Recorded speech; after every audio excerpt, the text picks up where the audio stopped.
সালাম আলাইকুম। আমি ডাক্তার মোর্শেদ বলছি, একজন কার্ডিওলজিস্ট, নিউ ইয়র্ক সিটি থেকে বলছি। আজকে ভিন্ন একটা টপিক নিয়ে আলাপ করব, যে কিভাবে আমাদের বাচ্চাদের ব্রেনকে কাম করা যায়, শান্ত করা যায়, কিভাবে এই বিভিন্ন স্ট্রেসের মধ্যে তাদেরকে শান্ত রাখা যায়। দেখেন, আমরা বাবা মা হিসাবে আমরা যখন এই বাচ্চাদেরকে লালন পালন করে থাকি, তখন মনে হয় যেন আমরা একটা স্টর্মের মধ্যে আছি। আমরা প্রেডিক্ট করতে পারি না কি ধরনের ওয়েদারটা হবে। স্টর্ম যেরকম অনেক কিছু বেয়ে ফেলতে পারে, অনেক ঝড় বয়ে যেতে পারে, ঠিক তেমনি বাচ্চাদেরকে লালন পালন করার ব্যাপারেও আমাদের জীবনে আসতে পারে সেরকম স্টর্ম। কিন্তু এই স্টর্মের মধ্যে আমাদেরকে অসম্ভব শক্তভাবে দাঁড়াতে হবে। আমাদের ব্যালেন্স যাতে কোনো অবস্থাতে যাতে এদিক সেদিক না হয়ে থাকে সেদিকে খেয়াল রাখতে হবে। কিভাবে আমাদেরকে আবার স্টর্মের মধ্যে সুন্দরভাবে দাঁড়াতে পারি সেদিকে খেয়াল রাখতে হবে। প্রত্যেক সিচুয়েশনে আমাদেরকে কিভাবে যাতে ফ্রাস্ট্রেটিং না হয়ে থাকি, যাতে ওভারওয়েলমিং যাতে না হয়ে থাকি, আমরা যাতে খুব টায়ার্ড না হয়ে থাকি, সেদিকে আমাদেরকে খেয়াল রাখতে হবে। হ্যাঁ, ঠিকই বলেছেন। আজকে আমি যে টপিকটা নিয়ে আলাপ করবো সেটা হচ্ছে ডক্টর ড্যান সিগাল এবং ডক্টর টিনা পেইন ব্রাইসনের একটা রিসার্চ আর্টিকেল নিয়ে, the code and code the power of showing up. এখানে উনি বলেছেন যে চাইল্ডদেরকে যে আমরা যে বড় করছি, আমাদের লালন পালন করছি, আমাদের একটাই মেন উদ্দেশ্য যে তাদের হ্যাপিনেস, তারা কিভাবে ক্যারিয়ার সাকসেস হবে, কিভাবে ইমোশনাল ডেভেলপ করবে, কিভাবে লিডারশিপ স্কিল করবে, এগুলোর জন্য আমরা খুবই কনসার্ন। এবং এটি জন্য আমাদের ব্রেনকে, তাদের ব্রেনকে কিভাবে সতেজ রাখতে হবে, শান্ত রাখতে হবে, সে ব্যাপারে আমাদেরকে একটু জানতে হবে। যাদের 7 to 12 ইয়ার্স এর বাচ্চা আছে, আজকের টপিকটা হবে তাদের জন্য। সর্বপ্রথম আমি যেটা বলবো সেটি হচ্ছে যে যে স্ট্রেস বাচ্চাদের উপর কি প্রভাব ফেলে। আমরা জানি স্ট্রেস খুবই একটা গুরুত্বপূর্ণ ভূমিকা পালন করে থাকে বাচ্চাদের ব্রেন ডেভেলপমেন্টের ব্যাপারে। তাদের যে ইমোশনাল পার্ট আছে ব্রেনে, যেটি অ্যামিগডালা বলে, সেটি যখন অ্যাক্টিভেটেড হয়ে যায় এই স্ট্রেসের কারণে, তখন তাদের বাড়িতে ফাইট অর ফ্লাইট রেসপন্স হয়ে যায়। অনেক সময় তাদের ইমোশনাল ডেভেলপমেন্টেও এটি প্রভাব ফেলে থাকে, তাদের গ্রোথের উপর প্রভাব ফেলে থাকে, তাদের ফিজিক্যাল স্টেটের উপর প্রভাব ফেলে থাকে। তো small amount of brain stress can be healthy, promotes growth, কিন্তু যদি বেশি পরিমাণ যদি স্ট্রেসটা হয়ে থাকে তখন কিন্তু এটি আনহেলদি হয়ে যায়। তখন এটি আপনার বাচ্চারা অনেক সময় ওভারওয়েলম হয়ে যায়। তারা ফিলিং হেল্পলেসনেস, পাওয়ারলেসনেস, হোপলেসনেস এগুলিতে পড়ে থাকে। তখন তাদের জীবনে অনেক সময় অনেক প্রভাব ফেলতে পারে। তো আমার প্রথম প্রশ্ন হচ্ছে, কেন আমাদের চাইল্ডরা আমাদের বড়দের মতো স্ট্রেসের সময় এত কাম কোয়াইট থাকতে পারে না? সর্বপ্রথম কারণ হচ্ছে যে ব্রেইনের যে প্রি ফ্রন্টাল কর্টেক্স আছে বাচ্চাদের, যেটি আমাদের ব্রেনকে থিঙ্কিং করে থাকে, সেটি কিন্তু চাইল্ড এবং অ্যাডাল্টের মধ্যে একটা ডিফারেন্স আছে। সাধারণত বাচ্চাদের এই প্রিফ্রন্টাল কর্টেক্স এটি ডেভেলপ হতে 25 বছর পর্যন্ত লেগে যায়। তো যার ফলে, তো এই যে যদি স্ট্রেস হয়ে থাকে তাহলে অনেক সময় তারা কিন্তু প্রবলেম সলভিং, তারপর ফিয়ারে, বিভিন্ন ভয়ে যে গান ডাউন থাকতে পারে, এটি কিন্তু তাদের ক্ষেত্রে ব্যাহত হয়ে থাকে, এবং যার ফলে তাদের লার্নিং ক্যাপাসিটি, গ্রোথ অনেক সময় লিমিটেড হতে পারে, বিশেষ করে ব্রেন ডেভেলপমেন্টের ব্যাপারে।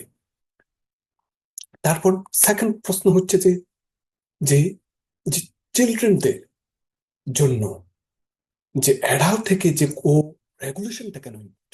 কারণ চিলড্রেনরা যদি স্ট্রেস ফিল করে থাকে তাহলে তারা যে বিভিন্ন ধরনের বিহেভিয়ারাল সিমটম পেয়ে থাকেন, যেমন স্কুলে না যাওয়া, তারপর অ্যাংরি হয়ে যাওয়া, বুলি করা, বুলির শিকার হওয়া, মিথ্যা বলা, অনেক সময় সেলফ হার্ম করা, অনেক সময় রেস্টলেস হয়ে যাওয়া, তারপর অনেক সময় ফ্রাস্ট্রেশনে ভোগা, অনেক সময় আপনার টক কথাবার্তা খুবই কম বলা, অনেক সময় ফ্রিকুয়েন্ট ইউরিনেশন কিংবা পেটে ব্যথা করা, বিভিন্ন ধরনের সিমটম দেখা দিতে পারে স্ট্রেস রিলেটেড এর জন্য।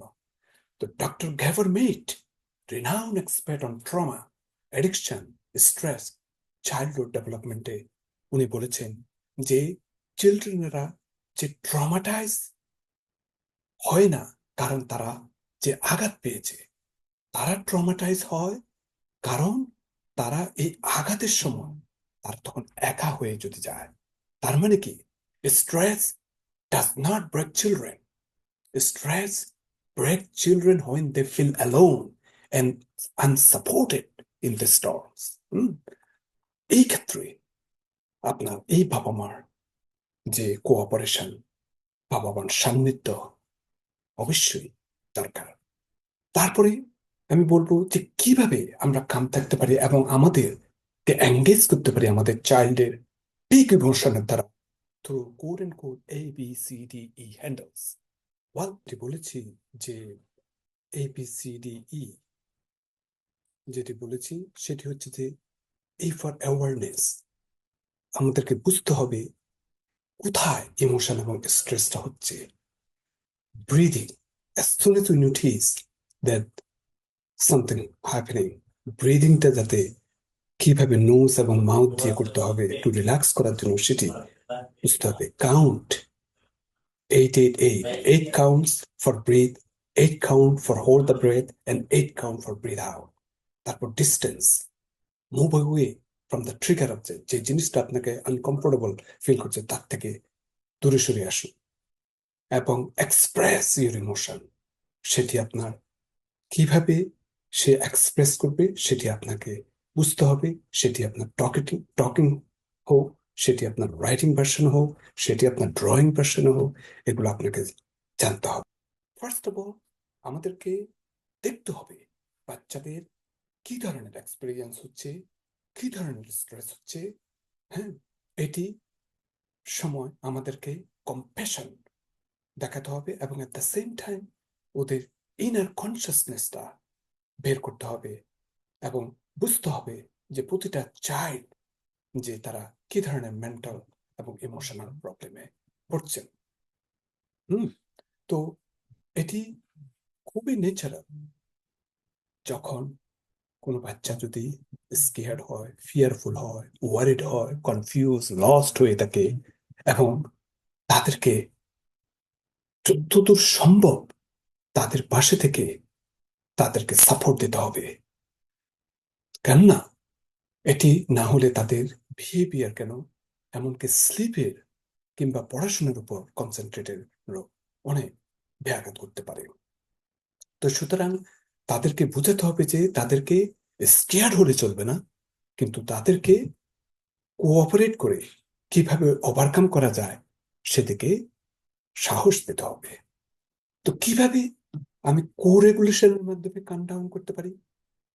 প্যারেন্টস অনেক সময় চিলড্রেনদের ইমোশন, তাদের কি নিড, তাদের কি আশা, এগুলো অনেক সময় আমরা বুঝতে পারি না, বুঝতে চেষ্টা করি না।